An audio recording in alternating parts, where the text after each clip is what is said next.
ಮಹಿಳಾ ಮೀಸಲಾತಿಯ ಬಿಲ್ ವಿಚಾರದಲ್ಲಿ ಕಾಂಗ್ರೆಸ್ ಬಿಜೆಪಿಯ ನಡುವೆ ಆರೋಪ ಪ್ರತ್ಯಾರೋಪ ವಾಕ್ಸಮರ ಆದರೆ ಇನ್ನು ರಾಜ್ಯ ಕಾಂಗ್ರೆಸ್ನಲ್ಲಿ ದಾವಣಗೆರೆ ದಕ್ಷಿಣ ಕ್ಷೇತ್ರದಿಂದ ಶುರುವಾಗಿರುವ ಭಿನ್ನಮತ ಈಗ ಹೊಸ ಸ್ವರೂಪವನ್ನು ಪಡೆದುಕೊಳ್ತಿದೆ. ಟಿಕೆಟ್ ವಿಚಾರವಾಗಿ ಅಸಮಾಧಾನಗೊಂಡಿರುವ ಜಮೀರ್ ಪ್ರಚಾರದಿಂದ ಕೊಂಚ ಅಂತರ ಕಾಯ್ದುಕೊಂಡಿದ್ರು. ಇದು ಅತಿರೇಕಕ್ಕೆ ಹೋಗಿ ಇದೀಗ ಅಲ್ಪಸಂಖ್ಯಾತ ನಾಯಕರಾದ ಜಬ್ಬರ್ ಹಾಗೂ ನಜೀರ್ ಹುಸೇನ್ ತಲೆದಂಡ ಆಗಿದ್ದಾಯಿತು. ಈ ಬೆನ್ನಲ್ಲೇ ಬೆಳಗಾವಿ ಸಾಹುಕಾರ್ ಆಟ ಶುರು ಮಾಡಿಕೊಂಡಿದ್ದಾರೆ. ಈ ಆಟದ ಹಿಂದೆ ಹಲವು ತಂತ್ರಗಾರಿಕೆ ಇರೋದು ಕೂಡ ಎದ್ದು ಕಾಣ್ತಾ ಇದೆ. ಆದರೆ ಸಾಹುಕಾರ್ ಇದೀಗ ಅಖಾಡಕ್ಕೆ ಇಳಿದಿದ್ದಾರೆ. ಏನೆಲ್ಲ ಆಗಬಹುದು ಅಂತ ನೋಡೋದಾದ್ರೆ ಸಿಎಂ ಸಿದ್ದರಾಮಯ್ಯ ಅವರು ಮೌನದಲ್ಲಿದ್ದಾರೆ. ಇದರಿಂದ ಆತಂಕಕ್ಕೆ ಒಳಗಾಗಿದ್ದಾರೆ ಸಿದ್ದರಾಮಯ್ಯ ಅವರ ಆಪ್ತರು. ಇದೇ ಸಂದರ್ಭದಲ್ಲಿ ಸಚಿವ ಜಮೀರ್ ರಕ್ಷಣೆಗೂ ಕೂಡ ನಿಂತಿದ್ದಾರೆ ಸಿಎಂ ಸಿದ್ದರಾಮಯ್ಯ ಆಪ್ತ ಬಣದವರು. ಪ್ರತಿಷ್ಠೆ ಎಲ್ಲವನ್ನ ಬದಿಗೊತ್ತಿ ಡಿಕೆ ಶಿವಕುಮಾರ್ ಅವರನ್ನ ಭೇಟಿಯಾಗಿದ್ದಾರೆ ಸಚಿವ ಸತೀಶ್ ಜಾರಕಿಹೊಳಿ. ಆ ಬಳಿಕ ಸಿಎಂ ಸಿದ್ದರಾಮಯ್ಯ ಅವರನ್ನು ಕೂಡ ಲೋಕೋಪಯೋಗಿ ಸಚಿವ ಸತೀಶ್ ಜಾರಕಿಹೊಳಿ ಭೇಟಿ ಮಾಡಿದ್ರು. ಮುಸ್ಲಿಂ ನಾಯಕರ ಮೇಲಿನ ಕ್ರಮಕ್ಕೆ ಸತೀಶ್ ಜಾರಕಿಹೊಳಿ ಆಕ್ಷೇಪವನ್ನ ವ್ಯಕ್ತಪಡಿಸಿದ್ದಾರೆ. ಮುಸ್ಲಿಂ ಸಮುದಾಯಕ್ಕೆ ಈ ಮೂಲಕ ತಪ್ಪು ಸಂದೇಶ ಹೋಗ್ತಾ ಇದೆ. ಇದರಿಂದಾಗಿ ಮುಸ್ಲಿಂ ಸಮುದಾಯ ನಮ್ಮ ಕಾಂಗ್ರೆಸ್ ಮೇಲೆ ಅಸಮಾಧಾನ ಹೊಂದಿದೆ. ಅಲ್ಪಸಂಖ್ಯಾತ ಮತಗಳು ಕೈತಪ್ಪುವ ಬಗ್ಗೆ ಕೂಡ ಆತಂಕವನ್ನ ಹೊರಹಾಕಿದ್ರು. ಜಮೀರ್ ಜೊತೆಯೂ ಸತೀಶ್ ಜಾರಕಿಹೊಳಿ ಮಹದೇವಪ್ಪ ಸಭೆ ಮಾಡಿದ್ದಾರೆ. ಈಗಾಗಲೇ ಅಬ್ದುಲ್ ಜಬ್ಬಾರ್ ಅವರ ಉಚ್ಚಾಟನೆಯ ಆದೇಶವನ್ನ ಹಿಂಪಡಿಬೇಕು ಅನ್ನುವ ಮನವಿಯನ್ನೂ ಮಾಡಿಕೊಳ್ತಾ ಇದ್ದಾರೆ. ಅಷ್ಟು ಮಾತ್ರ ಅಲ್ಲ, ಈಗ ಇರೋದು ಸಚಿವ ಜಮೀರ್ ಅಹಮದ್ ಅವರ ತಲೆದಂಡ ಆಗತ್ತಾ ಅನ್ನುವ ಪ್ರಶ್ನೆ. ಅವರ ವಿರುದ್ಧವೂ ಯಾವುದೇ ರೀತಿಯ ಕ್ರಮ ಆಗದ ಹಾಗೆ ಮಾತುಕತೆ ಮಾಡಬೇಕು. ಮತ್ತೊಂದೆಡೆ ಗೃಹ ಸಚಿವರ ನಿವಾಸದಲ್ಲೂ ಚಹಾಕೂಟ ಏರ್ಪಡಿಸಲಾಯಿತು. ಸಚಿವ ಸತೀಶ್ ಜಾರಕಿಹೊಳಿ, ದಿನೇಶ್ ಗುಂಡೂರಾವ್ ಜೊತೆಗೆ ಸಚಿವ ಪರಮೇಶ್ವರ್ ಅವರು ಚರ್ಚೆಯನ್ನ ಮಾಡಿದ್ರು. ಹಾಗಾದ್ರೆ ಏನಿದು ಸಾಹುಕಾರ್ ಆಟ ಅಂತ ನೋಡ್ತಾ ಹೋಗೋದಾದ್ರೆ ಅಲ್ಪಸಂಖ್ಯಾತ ಮತಗಳ ಮೇಲೆ ಸತೀಶ್ ಜಾರಕಿಹೊಳಿ ಕಣ್ಣಿಟ್ಟಿದ್ದಾರೆ. ಕೆಪಿಸಿಸಿ ಅಧ್ಯಕ್ಷ ಹುದ್ದೆಗೇರಿದ್ರೆ ಅಲ್ಪಸಂಖ್ಯಾತರ ಬೆಂಬಲ ಬೇಕೇ ಬೇಕು. ಆ ಬೆಂಬಲದ ನಿರೀಕ್ಷೆಯಲ್ಲಿ ಈ ಎಲ್ಲಾ ಕೆಲಸವನ್ನ ಮಾಡ್ತಾ ಇದ್ದಾರೆ ಸತೀಶ್ ಜಾರಕಿಹೊಳಿ.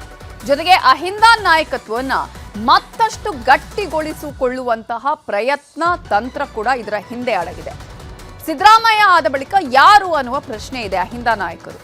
ಆ ಒಂದು ಅಹಿಂದ ನಾಯಕನಾಗುವಂತಹ ಹಂಬಲವನ್ನ ಸತೀಶ್ ಜಾರಕಿಹೊಳಿ ಹೊಂದಿದ್ದಾರೆ.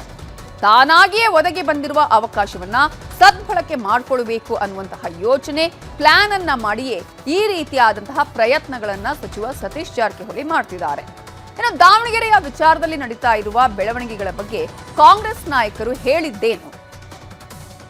ಯಾವಾಗ ಏನೇನು ಆಂಟಿ ಪಾರ್ಟಿ ಆಕ್ಟಿವಿಟೀಸ್ ಮಾಡಿದ್ದಾರೆ ಅವಾಗ ಸಂದರ್ಭ ಪ್ರಕಾರ ನಾವು ಆ್ಯಕ್ಷನ್ ತೊಗೊಂಡಿದ್ದೀವಿ. ಕಂಪ್ಲೇಂಟ್ ಬಂದಾಗೆಲ್ಲ ಆಮೇಲೆ ಏನೇ ಇದ್ರೂ ನೋಬಡಿ ಈಸ್ ಅಬೌವ್ ಪಾರ್ಟಿ. ಅದು ಇದಕ್ಕೆ ಸಮಾಜದ ಲೇಪಗಳೆಲ್ಲ ಹಚ್ಚಬಾರ್ದು ಯಾರು. ಈಗ ನಮ್ಮ ರಾಜ್ಯದಲ್ಲಿ ಬುದ್ಧ ಬಸವ ಅಂಬೇಡ್ಕರ್ ಅವರ ಸಂವಿಧಾನದ ಆಶಯಗಳನ್ನು ನಾವು ಅಳವಡಿಸ್ಕೊತಾ ಇದ್ದೀವಿ. ಸಮಬಾಳು ಸಮಪಾಲು ಎಲ್ಲರಿಗೂ ಅವಕಾಶ ಇದೆ ನಮ್ಮ ಪಕ್ಷದಲ್ಲಿ. ಸುಮ್ಮನೆ ಯಾರೋ ಒಬ್ಬರು ಹಿತಾಸಕ್ತಿಯನ್ನು ಕಾಪಾಡಲಿಕ್ಕಿಲ್ಲ ನಾವಿಲ್ಲಿ. ಸಿ ಎಂ ಅವರು ಯಾವ ಕಾಲಕ್ಕೂ ದುರ್ಬಲ ಆಗೋದಿಲ್ಲ. ನಮ್ಮ ಸಿ ಎಂ ಅವರು ಭಾಳ ಗಟ್ಟಿ ಮನುಷ್ಯ, ನಿಮಗೂ ಗೊತ್ತಿದೆ. ಎಲ್ಲ ರೀತಿಯ ಭಾಳ ಗಟ್ಟಿಯಾಗಿದ್ದಾರೆ. ಕೆಲವು ವಿಚಾರಗಳಲ್ಲಿ ಪಕ್ಷದ ಶಿಸ್ತು ಇರ್ತದೆ. ಪಕ್ಷದ ಶಿಸ್ತುದಿಂದ ಕಾಪಾಡುವಂಥ ದೃಶ್ಯದಲ್ಲಿ ಉತ್ತಮ ನಿರ್ಣಯಗಳನ್ನು ಕೈಗೊಳ್ಳಬೇಕಾಗ್ತದೆ. ಆದರೆ ಇದೆಲ್ಲವೂ ಕೂಡ ಸರಿ ಹೋಗ್ತದೆ. ಇಷ್ಟೆಲ್ಲ ಬೆಳವಣಿಗೆಗಳ ಮಧ್ಯೆ ಡಿಸಿಎಂ ಡಿಕೆ ಶಿವಕುಮಾರ್ ಅವರ ಕುರ್ಚಿ ಕನವರಿಕೆ ಮುಂದುವರೆದಿದೆ. ರಾಜಕೀಯ ಜಂಜಾಟದ ನಡುವೆ ಗದಗ ಜಿಲ್ಲೆ ಲಕ್ಷ್ಮೇಶ್ವರ ತಾಲೂಕಿನ ಮುಕ್ತಿ ಮಂದಿರಕ್ಕೆ ಡಿಕೆ ಶಿವಕುಮಾರ್ ಭೇಟಿ ಕೊಟ್ಟು ವಿಶೇಷ ಧ್ಯಾನ, ಜಪ, ತಪ ಮಾಡಿದ್ದಾರೆ. ಬಳಿಕ ಅವರು ಹೇಳಿದ ಮಾರ್ಮಿಕವಾದ ಮಾತು ಇದೆಯಲ್ಲ, ಇದು ಕುತೂಹಲಕ್ಕೆ ಕಾರಣವಾಯಿತು.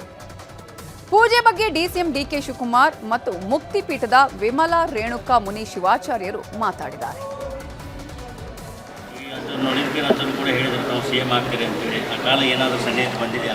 ಕಾಲ ಈಗ ಭಾಳ ದಿನ ಮೇಲೆ ವಿಶೇಷ ಕಾಶಿ ಭೇಟಿ ನೀಡಿದ್ರಲ್ಲಿ ನಾನಿಲ್ಲಿ ಕೂತಿದ್ದೀನಲ್ಲ, ಆ ಶಕ್ತಿ ಏನಿದೆಯೋ ಇಲ್ಲೋ ಅನ್ನೋದು ನನಗೆ ಗೊತ್ತಿದೆ. ಈಗ ಮಾತಾಡೋದಿಲ್ಲ. ಟೈಮು ಕಾಲ ಎಲ್ಲದಕ್ಕೂ ಉತ್ತರ ಕೊಡ್ತದೆ ಅಷ್ಟೇ. ಪೂಜೆ ಅದರ ಸಲುವಾಗಿನ ಸಂಕಲ್ಪವನ್ನು ಮಾಡಿ ಅವರು ತಮ್ಮ ನಿವೇದನೆಯನ್ನು ಗುರುಗಳಿಗೆ ಆತ್ಮ ಸಂತೋಷದಿಂದ ಅವರು ಗುರುಗಳಿಗೆ ಅರ್ಪಣೆ ಮಾಡಿದ್ದಾರೆ. ಗುರುಗಳವರಿಗೆ ಹರಿಸಿ ಆಶೀರ್ವಾದವನ್ನು ಮಾಡಲಿ ಅಂತೇಳಿ ನಾವು ಕೂಡ ಅವರಿಗೆ ಶಾಲು ಮಾಲೆಯನ್ನು ಹೊದಿಸಿ ಆಶೀರ್ವಾದವನ್ನು ಮಾಡಿದ್ದೇವೆ. ಮುಂದಿನ ದಿನಮಾನಗಳಲ್ಲಿ ಗಂಗಾಧರ ಜಗದ್ಗುರು ಒಂದು ಪೂರ್ಣಮಯವಾಗಿರ್ತಕ್ಕಂಥ ಆಶೀರ್ವಾದದಿಂದ ಅತಿ ಬೇಗನೆ ಶೀಘ್ರದಲ್ಲೇ ಅವರು ಒಂದು ಮುಖ್ಯ ದೊಡ್ಡದಾಗಿರ್ತಕ್ಕಂಥ ಹುದ್ದೆಯನ್ನು ಅಲಂಕರಿಸಲಿ.